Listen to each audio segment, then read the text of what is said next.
Today we are back in Bay Harbor Islands and we're going to be checking out a 4-story townhouse that's for sale today. It's 3 bedrooms, 2.5 bathrooms, and it has 3 terraces and it's listed at $1.2 million. Let's go check it out. So this unit is one of only a few units here that has its own 1-car private garage, which you can see straight in front of me. And wherever I have my Jeep parked here, it also has a second outdoor parking space. So you have 2 assigned parking spaces. You got 2 large double doors going into the unit. And anybody that watches all of my videos might remember from a couple of months ago, I did a luxury townhome tour, and it was actually designed by the same designer, Stephen G. So this whole apartment is furnished and designed by the same Miami designer, Stephen G. So you got the 1-car garage right here, and it has a decent amount of storage in it for just a 1-car garage. You got 1 closet here. You have an air conditioner, which definitely comes in handy for these hot Miami summers. This one's a little bit busted up. They have a bunch of stuff stored in there, so I won't open it. So this first floor, you have this foyer entryway that has 2 ways in. You have this main door that we just came in, and then you also have this glass door that's probably a little more inviting for welcoming guests whenever you want to have somebody over.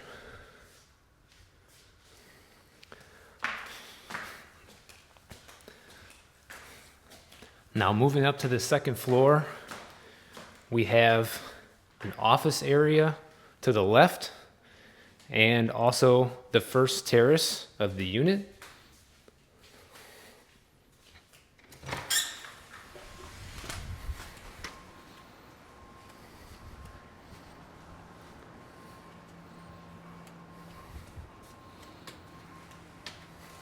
And I really love these floor-to-ceiling windows in this apartment. It lets in so much natural light, and it's nice to be able to see the happenings of the street right outside you without hearing the noise, because they are very soundproof since they're hurricane windows. You got full-size washer and dryer, laundry room here. And my favorite feature of this apartment is the kitchen by far. I just love the shape of these U-shaped kitchens. They're so workable when you want to make something, and I cook a lot, so it's nice to be able to chop something up over here and then throw it on the stove right across you, right behind you, and not make a huge mess. And the sink is pretty big, good enough for doing some large dishes. You have a bar, which is good for entertaining. Lots of beautiful artwork everywhere, thanks to Mr. Stephen G. So you have a half bath right over here, which is good, so you don't have to go up or down any stairs if you have to use the bathroom. And this living room, you guys can't smell this through the camera, but it smells amazing in here. They're using some sort of air freshener in this apartment, and man, it's working because it smells so nice. So here you have really large doors that can open up and make the apartment feel almost like you're outside. But the only downside to this terrace is it's pretty narrow. So you can't really sit out here and enjoy this terrace as much. But I don't think that's a big deal since there are a couple other terraces here.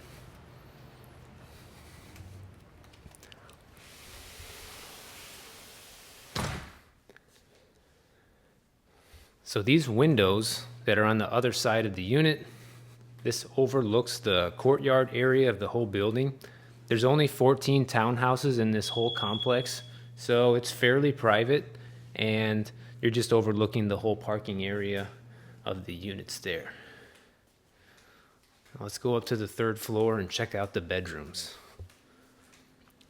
Oh, and by the way, this door right here, that's an elevator. So it has its own elevator in the unit.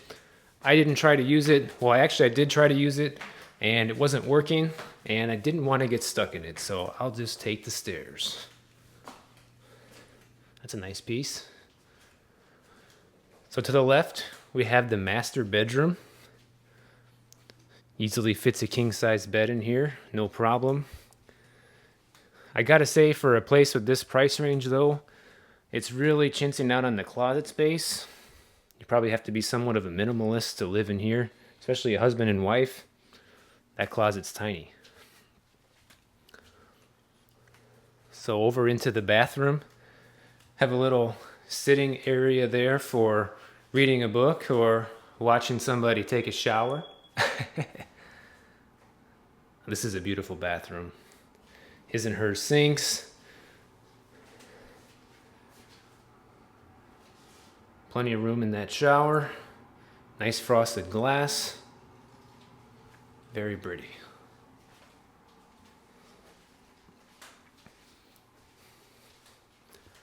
So all of the bedrooms of this place are on the same floor. You have the master here, and then across the way you have two smaller bedrooms. And then right here to the right is the bathroom that they share. You have a full-size bathroom. And this one has a tub and a shower. The master bathroom only has the shower.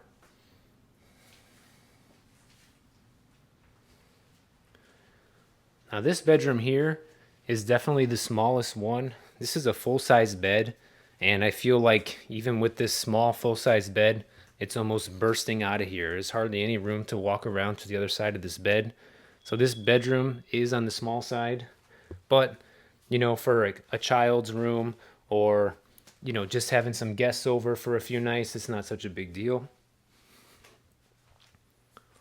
But in this third bedroom over here, it is a little bit bigger because this bed is the same size as the other one, and there's significantly more space to walk around the other side here.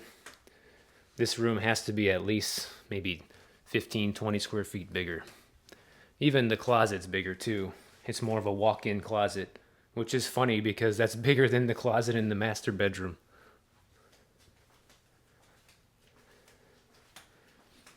But I have to say, it is a very gorgeous unit. I'm not sure if I'd like walking up and down all these stairs all the time, but I guess that's what the elevator's for, right? So up here's nice because you have like a very private area. You can come up here and relax, get away from the family, read a book, or get some work done with some privacy. And that's just another little closet there. A nice huge flat screen on the wall. And so since this place actually comes furnished and decorated just like you see it here. So that's also plays into the price point as well. You have a little bit of a water view over there. And this is the top floor terrace. So we are on the 4th floor now of this unit. Over that way you got sunny aisles. A couple of chase lounges up here. You have all your AC units up here.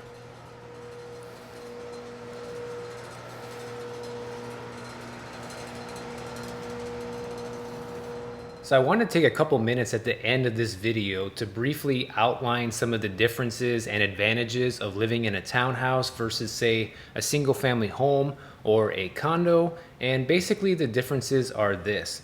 The townhouse is a pretty good middle ground for somebody that wants the advantages of living in a condo, but not all of the crazy restrictions. And what I mean by that is, here's a couple examples. So this townhouse, the maintenance fee on this place is actually only $485 per month. And for a unit that's 2,400 square feet, you know, if you know anything about real estate, that a condo that's that size would be way more expensive when it comes to the monthly maintenance fee, probably close to $2,000 a month, really. So the reason why that maintenance fee is so low is because this place doesn't have any amenities like a condo does. There's no pool, there's no gym, there's no valet, there's nothing like that. So that maintenance fee is pretty bare bones and just covers things like the upkeep of the grounds, you know, the landscaping outside, painting of the exterior. It covers your water bill and probably the building's master insurance policy, and that's about it. Versus a condo, which has many more amenities,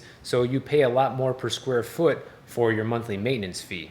And so a townhouse is a good middle ground for somebody that wants to get the privacy of living in a house because you don't have that many neighbors. Like I mentioned, there's only 14 units here.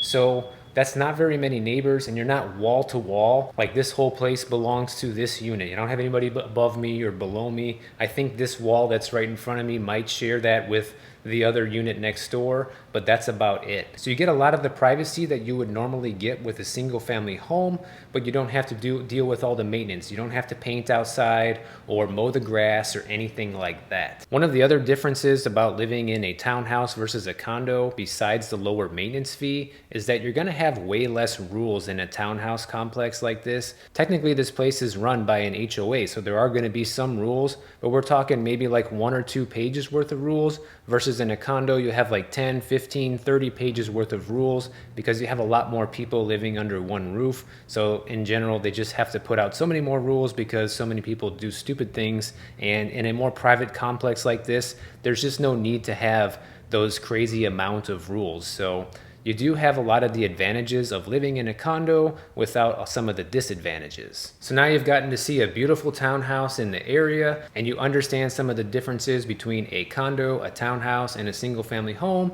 The next thing you got to do is go ahead and check out one of my next videos right over here, and I'll see you guys over there.